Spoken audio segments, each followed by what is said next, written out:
어떤 병원에서 있었던 그런 이야기라고 그럽니다. 한 의사가 밖에 있었는데 빨리 지금 응급 환자가 왔다고 빨리 수술해야 된다고 연락을 받았다고 그럽니다. 그 의사는 연락을 받자마자 병원으로 달려갔지요. 그런데 수술실 앞에서 수술실로 들어가려고 하는 찰나에 그 수술을 받기 위해서 기다리고 있던 아이의 아버지가 그 의사 선생님을 가로막고 이렇게 화를 냈다고 그럽니다. 당신은 전화 받고 오는데 이렇게 종일 걸려서 옵니까? 지금 내 아들의 생명이 얼마나 위급한데 당신은 의사로서 책임감이 이렇게 없는 겁니까? 이렇게 화를 내며 소리를 질렀다고 그럽니다. 그러자 의사 선생님은 죄송합니다. 제가 외부에 있어서 전화를 받자마자 달려왔습니다. 이제 수술을 하려고 하니까 조금만 진정해 주세요. 그렇게 얘기를 했다고 그럽니다. 그러자 그 소리를 듣고 더 분이 났는지 진정하라고요? 만약 당신의 아들이 지금 여기에서 이렇게 사경을 헤매고 있다고 그러면 진정할 수 있겠습니까? 그러면서 소리를 질렀다고 그럽니다. 그러는 가운데에 이 의사 선생님은 수술실로 들어가 수술을 시작했고 그리고 몇 시간이 지난 뒤에 수술을 다 마치고 나왔습니다. 그리고 수술한 결과가 어떤지 기다리고 있던 그 아버지에게 이렇게 얘기를 했다고 그럽니다. 수술은 성공적으로 잘 끝났습니다. 다른 상황들은 간호사에게 물어봐 주세요. 그리고 이제 뒤를 돌아서 빠른 걸음으로 다른 곳으로 갔다고 그럽니다. 이 모습을 보면서 그 아이의 아버지는 몹시 분노하고 그래서 간호사에게 이렇게 얘기를 했다고 그러지요. 아니 저 의사는 왜 그렇게 거만한 것입니까? 내 아들 지금 수술을 받았는데 내 아들의 상태가 어떤지 내가 물어보기도 전에 수술 잘 됐다고 그러고 그냥 가버리는 그런 모습들이 있는데 이게 어떻게 그럴 수가 있습니까? 어떤 상태인지 자세하게 잘 우리에게 이야기해주고 그렇게 해줘야 되는 거 아니겠습니까? 그리고 소리를 질렀다고 그럽니다. 그러자 그 간호사가 그 소리 지르는 그분에게 이렇게 얘기를 했다고 그럽니다. 의사 선생님의 자녀가 어제 교통사고로 목숨을 잃었습니다. 지금 장례 중이지만 수술 연락을 받고 급히 돌아온 것입니다. 의사 선생님은 슬픔을 억누르고 아드님의 목숨을 살리고 자녀의 장례를 마무리하러 지금 급하게 가고 있는 중입니다. 그렇게 이야기를 했다고 그럽니다. 수술이 급한 아이의 아버지의 입장, 우리는 얼마든지 이해할 수 있겠죠. 의사 선생님이 밖에 있으면 빨리 어떤 방법으로라도 빨리 달려와서 그 아이를 수술해 주어야 내 아이가 살 텐데 그런 안타까운 마음, 그 마음은 우리가 얼마든지 이해할 수 있겠죠. 그런데 수술하는 수술 의사의 입장은 전혀 고려하지 않고 자기의 마음만 가지고 얘기하는 이 모습이 있는 것을 우리는 알 수 있게 됩니다. 자기의 입장 가운데서 너무 급합니다. 자기의 입장 가운데서 빨리 의사가 와야 됩니다.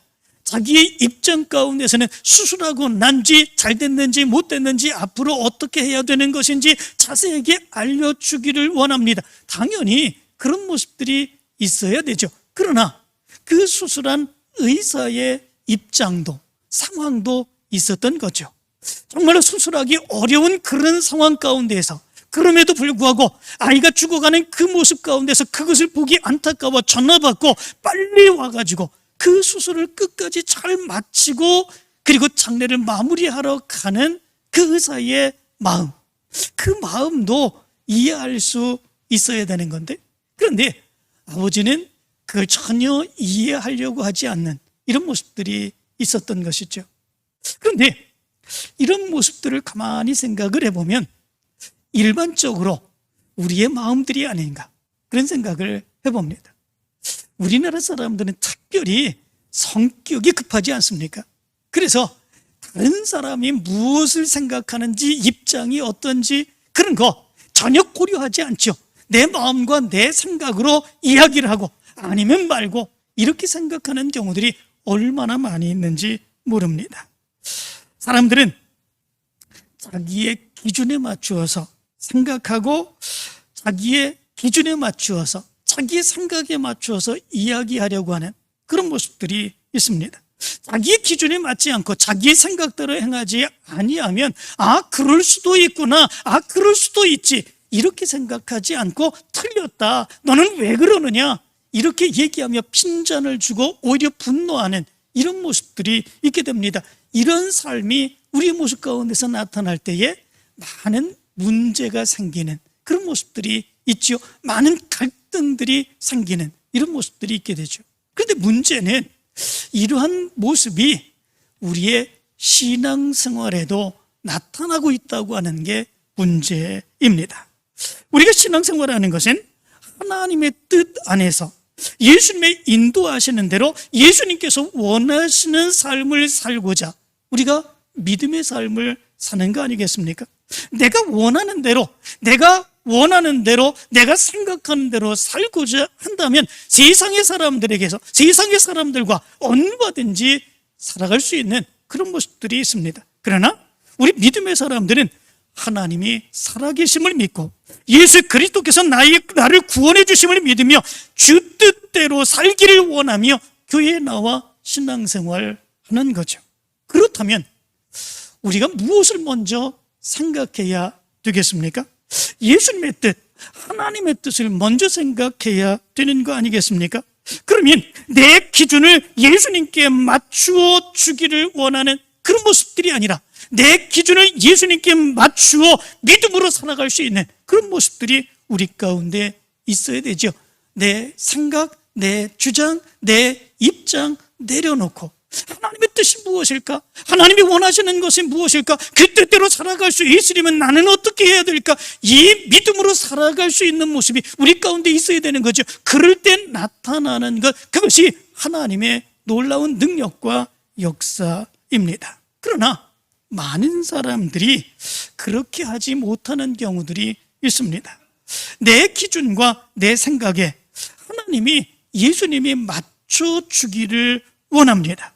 여기에서 신앙의 문제가 나타나게 되죠. 신앙적으로는 내가 열심히 신앙생활했는데, 열심히 예배드렸는데, 열심히 기도했는데, 열심히 사역 감당했는데 하나님은 왜 나에게 역사해 주시지 않느냐, 이 모습 안에서 그래서 원망하고 불평하는 이런 모습들이 나타나게 되는 것을 보게 됩니다. 오늘 성경 말씀 가운데도 보면 바로 그런 말씀이 기록되어 있습니다.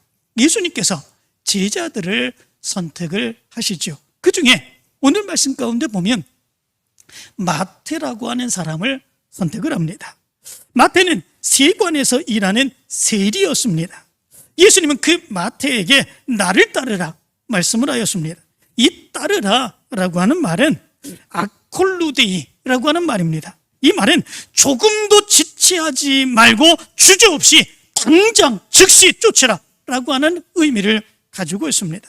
그런데 이 세리는 당시에 많은 이스라엘 백성들이 좋아하지 않는 그런 사람이었습니다.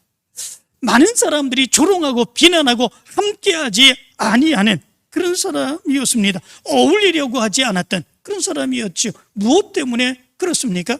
로마를 위하여 세금을 걷어들이죠. 그런데 적당한 세금만 걷어들이면 되는데 그렇지 아니하고 자기네들의 배를 불리기 위해서 오히려 정해진 세금보다도 더 많은 세금을 걷어들여서 이 백성들에게 곤란을 주고 어렵게 살게 하는 그런 모습들이 있게 했던 거죠. 같은 동족인데 그런 것 생각해 주지 않습니다.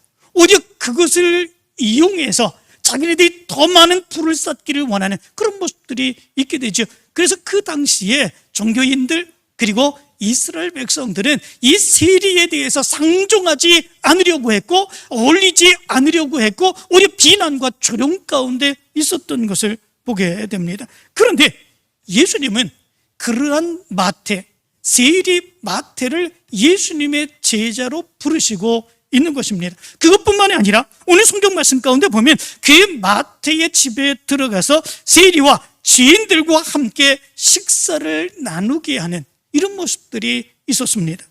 이 식사를 나눈다고 하는 것은 그냥 밥만 먹는다고 하는 그런 의미가 아니죠. 함께 어울리는 것입니다. 서로 인정하는 것입니다. 서로 우위를 다지는 그런 모습들이 있는 것입니다. 그런데 이스라엘 백성들이 그것을 인정할 수 없는 그런 모습들이 있지요.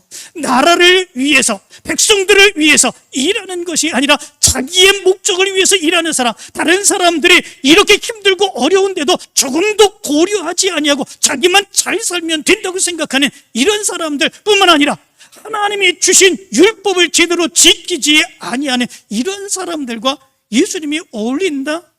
사실 이런 것들을 받아들이기 힘든 그런 모습들이 있게 되지요. 그런데 예수님은 왜 이렇게 하셨을까라고 하는 거죠. 예수님은 왜 이렇게 하셨을까? 예수님이 이 세상에 오신 이유가 무엇이겠습니까? 그것은 하나님의 뜻을 이루시기 위해서 오셨죠. 하나님의 뜻은 무엇이었습니까? 예수님을 통해서 이루시기를 원하시는 하나님의 뜻, 그것이 죄인을 구원하시기 위해서 오신 것이죠. 죄인을 회개하게 하기 위해서 오신 것이지요. 그들을 구원하기 위해서, 그래서 그들 가운데로 들어가서 그들과 어울리며 그들에게 말씀을 전해주신 것, 그것이 예수님의 모습이었습니다. 그러나 바리새인들은 그런 것들을 이해하지 못하죠. 받아들이지 못하죠. 자기들의 생각, 자기네들의 기준 가운데서 이것이 잘못된 그런 일들이죠. 저들은 버림받은 자들입니다. 저들은 멸망받을 자들입니다. 저들은 구원받을 수 없는 그런 자들입니다. 그런데 예수님께서는 기준이 다르죠. 저들의 기준과 완전히 다른 기준. 그럼에도 불구하고 저들이 죄인이지만, 그럼에도 불구하고 저들이 조롱받는 저들의 모습이 있지만, 그렇지만 그럼에도 불구하고 하나님께서는 저들을 구원하시기를 원하신다라고 하는 거죠. 그래서 그들 가운데 들어가시며 그들과 함께 하시고 이야기하시고 음식을 나누어 먹는 이런 모습들이 있었던 것을 보게 됩니다. 결국은 바리새인들이 예수님을 비난하는 그런 모습들이 있죠. 11절의 말씀 가운데 보면 이렇게 말합니다. 어찌하여 너희 선생은 세리와 죄인들과 함께 잡수시느냐? 이렇게 말합니다. 어찌하여 너희 선생은 세리와 죄인들과 함께 잡수시느냐? 저들은 멀리해야 될 사람들인데, 저들은 죄를 짓는 자들인데, 저들은 민족의 반역자인데 어떻게 저들과 같이 어울릴 수 있느냐? 정말 하나님이 보내신 자가 맞느냐? 하나님이 보내신 메시아가 맞느냐? 하나님의 뜻을 이루시기를 원하시는 분이 맞느냐? 그러면 왜 저들과 어울리느냐? 이 바리새인들이 그렇게 예수님에 대해서 비난하는 그런 모습들이 있는 것을 보게 됩니다. 그런데 여기서 이해를 해볼 수 있는 것은 정말 바리새인들이 하나님이 보내신 메시아인지 아닌지 예수를 확인해 보려면 예수님과 함께하는 모습 있어야 되는 거 아니겠습니까? 예수님이 무엇을 하려고 하시는 것일까? 예수님이 왜 그렇게 하시는 것일까? 예수님의 생각은 무엇일까? 라고 하는 것, 그것을 최소한도로 알아보고자 하는 그 모습은 있어야 되는 거 아니겠습니까? 그런데 바리새인들은 전혀 그런 모습들이 없습니다. 자기네들의 기준에서 예수님을 바라봅니다. 자기네들의 생각에서 예수님을 바라봅니다. 자기네들의 관습에서 예수님을 바라봅니다. 이러면 안 되지 않느냐라고 하는 거죠. 지금까지 우리가 이렇게 살아왔는데, 지금까지 우리가 이렇게 행해왔는데, 저 사람들은 잘못된 사람들이고 저 사람들은 죄인인데, 저 사람들은 멀리해야 될 그런 사람들인데, 상종해서는 안 되는 그런 사람들인데 우리가 어떻게 저렇게 저들과 함께 할 수 있느냐? 그리고 하나님이 보내신 메시아라면 어떻게 그렇게 할 수 있느냐? 이렇게 바라본 거죠. 자기네들의 생각, 자기네들의 기준의 관점에서 예수님이 행하시는 일들을 바라보는 이런 모습들이 있는 것을 보게 됩니다. 거꾸로 해야 되는 거 아니겠습니까? 하나님이 이 세상에 메시아를 보내주셨다면 그럼 그분이 원하시는 것이 뭔가? 지금까지 우리가 이렇게 살아가는데 하나님께서 이렇게 살아가는 우리의 모습을 죄악된 모습으로 바라보고 더 많은 사람들을 구원하기를 원하시는 그런 모습들이 있다면, 그러면 하나님이 왜 메시아를 보내셨을까? 그분을 통해서 어떤 일을 행하실까? 그것을 나는 어떻게 바라봐야 될까? 어떻게 그것을 받아들여야 될까? 이것을 생각해야 되는 것인데 바리새인들은 전혀 그렇게 하고자 하는 마음이 없습니다. 자기네들의 삶, 자기네들의 기준에 의해서 예수님이 행하시는 것을 바라보며 그것이 옳지 않다고 판단하죠. 그리고 그것이 옳지 않다고 비난하는 이런 모습들이 있게 되는 것을 보게 됩니다. 여기에는 하나님의 뜻이 무엇인가? 하나님이 원하시는 일이 무엇인가? 그거에 대한 관심은 전혀 없는 것을 보게 됩니다. 오직 이들에게 중요한 것은 자기들의 기준입니다. 자기네들이 지금까지 해왔던 일들입니다. 자기네들의 생각입니다. 그것에서 옳지 않다고 판단하고 비난하는 거죠. 그러면 예수님께서 세리 마태에게 나를 따르라고 말씀을 하였고, 그리고 그들과 함께 가서 식사를 나누었습니다. 그러면 그 결과는 어떻게 나타났을까라고 하는 것입니다. 그 결과를 보면 이 마태는 즉시로 예수님을 따랐습니다. 9절의 말씀 가운데 보면 나를 따르라 말씀을 하자 일어나 따르니라 이렇게 말씀해 주고 있습니다. 세리 마태, 어느 사람도 함께 어울리려고 하지 않았던 그 사람이었습니다. 그런데 예수님이 나를 따르라 말씀하자 다른 거 생각하지 않습니다. 그 즉시로 일어나 예수님을 따릅니다. 그의 모든 삶을 버립니다. 예수님을 위하여 잔치를 베풉니다. 구원받을 수 없을 것 같았던 그였지만 그의 죄악된 삶을 버리지 못할 것 같았던 그런 사람이었지만 그는 예수님을 따르게 됩니다. 그리고 그의 모든 것을 아낌없이 버리게 되지요. 그리고 예수님의 제자가 됩니다. 하나님의 큰 역사를 감당하는 사역자가 되죠. 이 모습을 가만히 보면 바리새인들이 조금도 생각할 수 없었던 그런 놀라운 능력의 역사가 세리 마태를 통해서 나타나게 된 것을 보게 됩니다. 이 바리새인들이 그러리라고 생각할 수 있었겠습니까? 이 세리가 자기의 모든 것들 다 회개하고 그리고 자기의 모든 것들 버리고 예수 그리스도를 따르며 하나님의 뜻을 이루리라고 생각할 수 있었겠습니까? 아니죠. 저 사람들은 반역자다. 저 사람들은 죄인이다. 저 사람들은 하나님으로부터 멀어진 사람들이다. 저 사람들은 하나님의 말씀대로 살아갈 수 없는 사람들이다. 그렇기에 저 사람들과 함께 어울려서도 안 된다. 바리새인들이 생각했던 것 바로 그런 거 아니겠습니까? 그런데 예수님은 하나님의 뜻을 가지고 하나님의 기준으로 그들에게 달려가시지요. 그리고 그들을 받아주시지요. 그들과 함께 하시지요. 그들과 음식을 먹지요. 그러므로 인하여 그가 완전히 변화되는 놀라운 역사가 나타나게 된 것을 보게 됩니다. 여기서 우리가 주의 깊게 생각해야 될 것이 있습니다. 그것은 예수 그리스도를 믿고 예수 그리스도를 섬길 때 우리의 생각, 우리의 기준 이것이 중요한 것이 아니다라고 하는 거죠. 정말로 더 중요한 것 그것이 있다면 그것은 무엇이겠습니까? 하나님의 뜻입니다. 예수님의 뜻입니다. 하나님이 원하시는 것이 무엇인가 라고 하는 것입니다. 하나님을 섬기는 믿음의 사람들에게 있어서 정말로 더 중요한 것 그것이 내가 생각하는 게 뭐고 내가 기준으로 삼는 게 뭐고 그것이 아니라 하나님의 뜻이 뭐고 하나님이 원하시는 것이 뭐고 나는 그것을 어떻게 해야 될 것인가 라고 하는 것 그게 정말로 더 중요한 것이다 라고 하는 것이죠.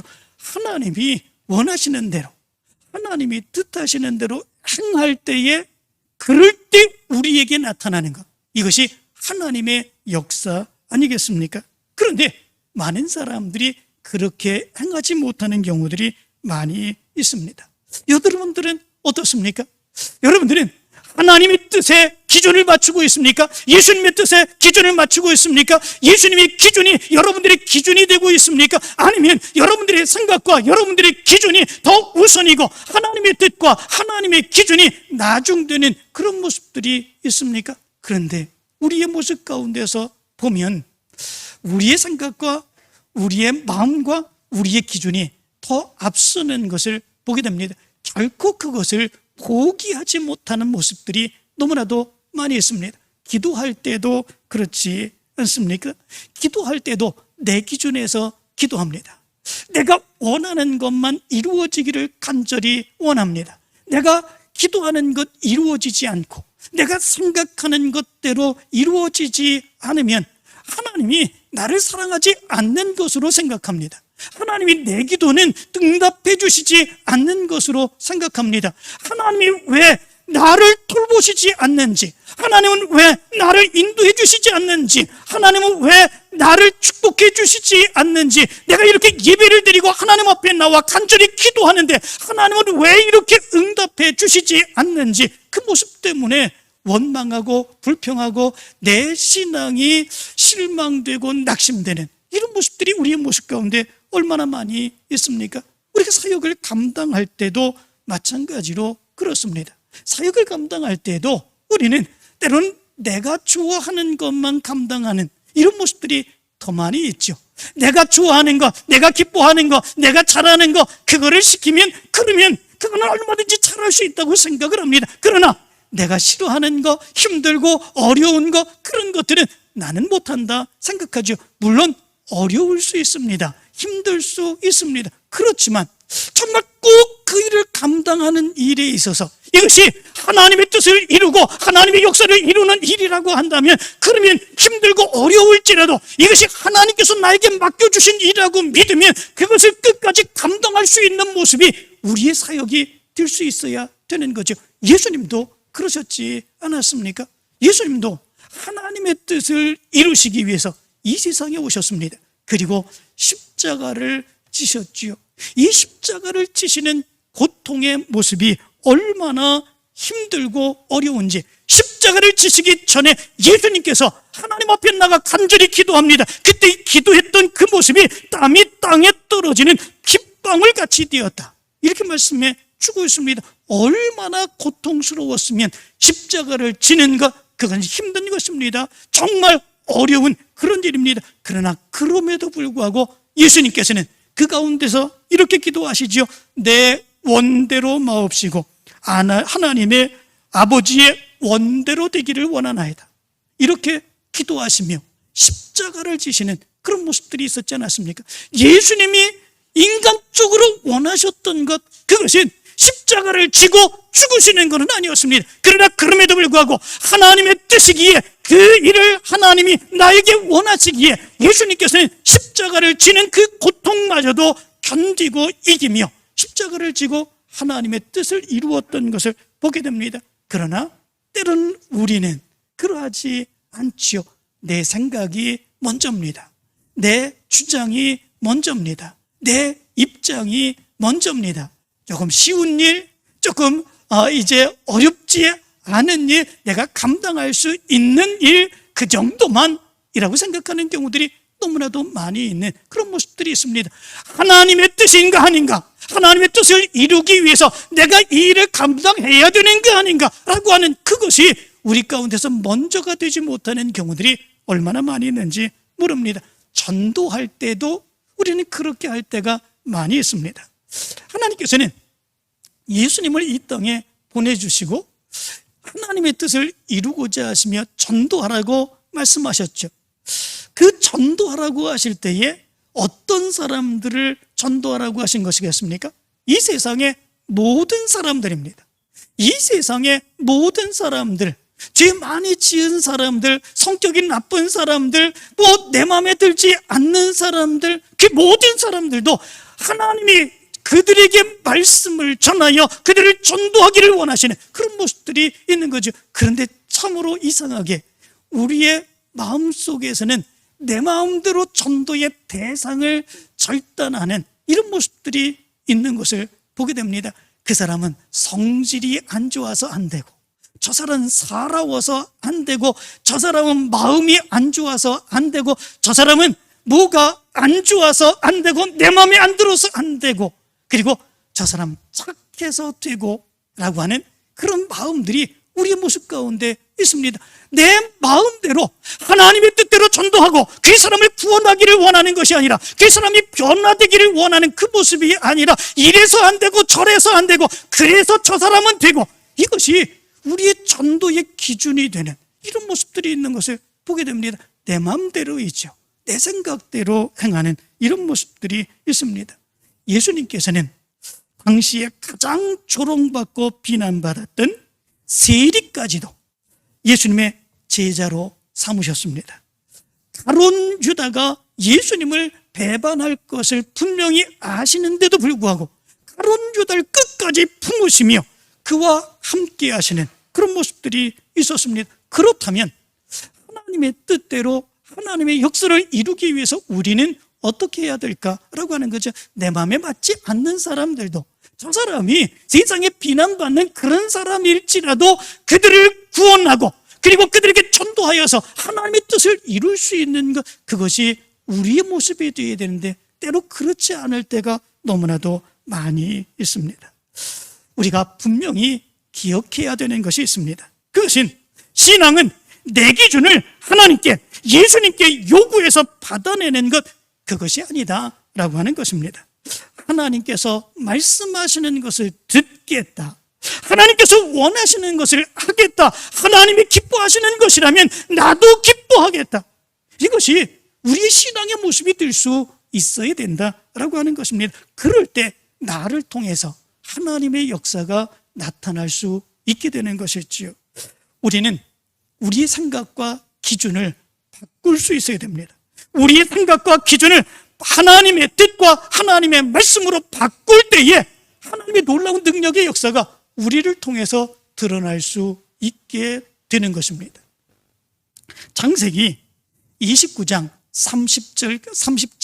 29장부터 30장까지의 말씀에 보면 야곱이 자기의 자녀들을 낳는 그런 이야기가 기록되어 있습니다. 그 중에서 이 야곱이 가장 사랑했던 아내가 있었지요. 그 아내는 라헬입니다. 그러나 그 라헬의 언니로 이제 라헬을 야곱이 사랑했었는데 이제 자기 집안에서는 이제 동생을 먼저 시집 보내는 일이 없다, 이렇게 야곱을 속이고 그 언니 레아도 야곱에게 주게 되는 이런 모습들이 있게 되죠. 그리고 그들을 통해서 자녀가 낳게 됩니다. 레아는 야곱의 사랑을 받지 못하는 그런 모습들이 있습니다. 정말 안타까운 그런 모습들이죠. 그런 가운데에 이 레아가 먼저 자녀를 낳게 되죠. 첫 번째 아들을 낳게 됩니다. 그 아들의 이름을 그래서 레아는 르우벤이라 이렇게 짓죠. 이 르우벤이라고 하는 이름은 보라 아들이다 라고 하는 의미를 갖습니다. 이 의미가 무엇이겠습니까? 내가 남편의 사랑을 받지 못했지만 그러나 이제 아들을 낳아줬다라고 하는 거죠. 이제 남편이 그럼에도 불구하고 나를 사랑하겠지, 아들을 낳아줬는데 라고 하는 의미를 담고 있습니다. 정말 안타까운 그런 마음이죠. 그러나 그럼에도 불구하고 사랑받지 못하죠. 그러는 가운데 둘째 아들을 낳게 됩니다. 둘째 아들의 이름이 시므온이라고 하는 아들입니다. 이 시므온이라고 하는 이름은 주께서 내 탄식을 들으셨다라고 하는 의미를 가지고 있습니다. 내 탄식, 내 원망, 그것이 얼마나 심했는지 하나님께서 그것을 들으시고 응답해 주셨다. 그러니까 이제 내 탄식이 끊어지겠지. 이 아들을 남편에게 낳아주었는데 이제는 탄식이 아니라 기쁨이, 사랑이 나에게 오겠지. 이 레아는 그렇게 생각을 하며 둘째 아들의 이름을 시므온이라 이렇게 짓지요. 그러나 그 탄식과 원망은 사라지지 않게 되죠. 셋째 아들을 낳습니다. 그 셋째는 이름을 레위라고 짓습니다. 레위라고 하는 이름은 연합했다라고 하는 의미를 가지고 있습니다. 다시 말하면 이제 셋째까지 낳았으니까 아들 셋을 낳아줬는데 나와 함께 연합하고 나와 함께 알콩달콩 살 수 있겠지라고 하는 마음 가운데서 이 레위라고 하는 이름을 지어주죠. 그러나 그것도 마찬가지입니다. 여전히 남편의 마음은 그에게 돌아오지 않습니다. 이럴 때에 드디어 여기에서 레아가 깨닫게 되는 그런 역사가 일어나게 됩니다.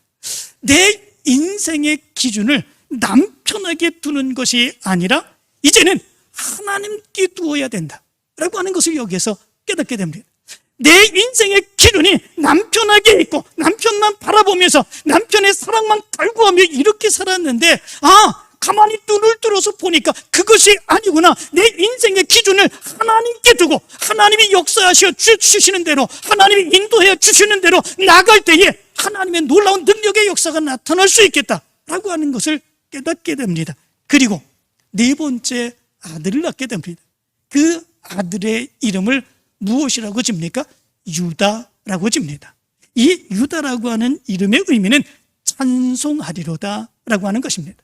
내가 이렇게 남편의 사랑을 받지 못하며 이렇게 살아가는, 한탄하며 어렵고 힘들게 살아가는 그런 모습 가운데 있지만, 그럼에도 불구하고 하나님은 나를 사랑해 주시고 하나님은 나를 축복해 주시고 나를 통해서 하나님의 역사를 이루어 가시고자 하신다. 그런 하나님의 역사를 내가 날마다 찬송하며 살아야 되겠다라고 하는 것, 그 의미가 여기에 담겨져 있는 것을 보게 됩니다. 레아의 삶의 기준이 바뀌게 되죠. 하나님이 인도하시는 하나님의 역사로 그의 삶의 기준이, 생각이 바뀌게 되니까 아들을 주신 것, 이것도 하나님께서 역사해 주신 거구나, 하나님을 찬양해야 되겠구나, 하나님의 인도하심 속에 살아야 되겠구나, 이 고백을 행하고 있는 이런 모습들이 있게 된 것을 보게 됩니다. 그 결과 어떤 역사가 일어나게 됩니까? 이 유다를 통해서 다윗이 태어나게 되죠. 그리고 다윗의 후손을 통해서 그리스도께서 태어나시게 되는 이런 역사가 일어나게 됩니다. 이 레아의 후손을 통해서 하나님이 이루시고자 하시는 하나님의 놀라운 역사가 이루어지게 되는 것을 보게 됩니다. 그의 삶의 기준이 바뀌니까 하나님의 역사가 이루어지게 됩니다. 그의 기준이 바뀌지 아니하고 계속해서 자기의 생각, 자기의 기준으로 남편만 바라보면서 그 남편이 사랑해주지 아니하는 그 모습을 바라보면서 한탄하고 원망하고 좌절하고 절망하고 이런 모습으로 살아갔다면 하나님의 역사가 이 레아와 그의 자손들을 통해서 나타날 수 있었겠습니까? 전혀 그러지 못했겠죠. 삶의 기준이 바뀌면 하나님의 역사가 일어나게 되어 있습니다. 찬송가 425장, 우리가 잘 아는 찬송입니다. 이 찬송은 폴라드라고 하는 미국의 여인이 작곡한 그런 찬송입니다. 이 찬송을 작곡할 때에 이런 배경이 있었다고 그럽니다. 이 폴라드 여사는 아프리카로 선교를 떠나기로 결심을 했다고 그럽니다. 그런데 이 선교를 떠나는데 그냥 갈 수 있는 것이 아니죠. 많은 선교 자금이 필요합니다. 그러나 선교 자금을 모으는 일에 실패를 하게 되었습니다. 많이 모으지 못하는 안타까움의 모습이 있었죠. 그 모습 가지고 교회에 가서 간절히 기도하는데 그때에 기도하던 할머니가 이렇게 기도하는 소리를 들었다고 그럽니다. 주님, 우리 생에 어떤 일이 일어나도 좋사오니 주님의 뜻과 섭리만이 우리에게서 이루어지게 하옵소서. 내 삶에서 어떤 일이 일어나도 좋사오니 주님의 뜻과 섭리가 우리에게서 이루어지게 하옵소서. 그 기도 소리를 듣고 큰 감동 가운데 빠진 이 폴라드 여사가 바로 이 찬송을 기록했다고 그러죠. 주님의 뜻을 이루소서. 고요한 중에 기다리니 진흙과 같은 날 빚으사 주님의 형상 만드소서. 주님의 뜻을 이루소서. 주님 발 앞에 엎드리니 나의 마음속을 살피시사 눈보다 희게 하옵소서. 주님의 뜻을 이루소서. 병들어 몸이 피곤할 때 권능의 손을 내게 펴사 새롭게 하여 주옵소서. 주님의 뜻을 이루소서. 온전히 나를 주장하사 주님과 함께 동거함을 만민이 알게 하옵소서. 내 생각과 내 주장이 중요한 것이 아니라 어떤 상황 가운데서도 하나님의 뜻이 이루어지는 것, 그것이 더 중요하다고 하는 고백, 이것이 우리 믿음의 사람들의 신앙의 모습이 되어야 된다라고 하는 것이죠. 사랑하는 성도 여러분, 이 시간에 여러분들의 신앙의 모습을 돌아보시기를 바랍니다. 열심히 신앙생활하는 여러분들의 신앙의 모습. 그런데 그 신앙의 모습이 바리새인들과 같은, 그 예수님 당시의 종교인들과 같은 그런 신앙의 모습이 아닌지, 자기의 생각, 자기의 주장, 자기가 생각하던 그 모습 조금도 변하지 않습니다. 하나님의 뜻이 무엇인지, 하나님의 뜻을 어떻게 이루어야 될지, 하나님께 기쁨을 드리고 하나님께 영광 돌려야 되는 그 모습은 어떤 것인지 전혀 생각하지 아니하고 자기의 마음과 자기의 생각대로 신앙생활하고자 하는 바리새인들과 당시의 종교인들의 모습들, 이 모습이 혹시 내 신앙의 모습이 아닌가 돌아보시기를 바랍니다. 중요한 것은 내 생각대로, 내 주장대로, 내 기준대로 신앙생활하는 것이 아니죠. 하나님의 뜻이 무엇일까? 하나님의 뜻을 어떻게 하면 이룰 수 있을까? 어떻게 하면 내 뜻을 내려놓고 하나님이 원하시는 일을 감당하며 살아갈 수 있을까? 이것이 우선입니다. 이 우선으로 나아갈 때에 하나님께서 나를 통해서 하나님의 놀라운 능력의 역사를 이루어 가시는 거죠. 이 놀라운 역사가 여러분들의 삶 가운데 이루어지게 되길 간절히 축원합니다.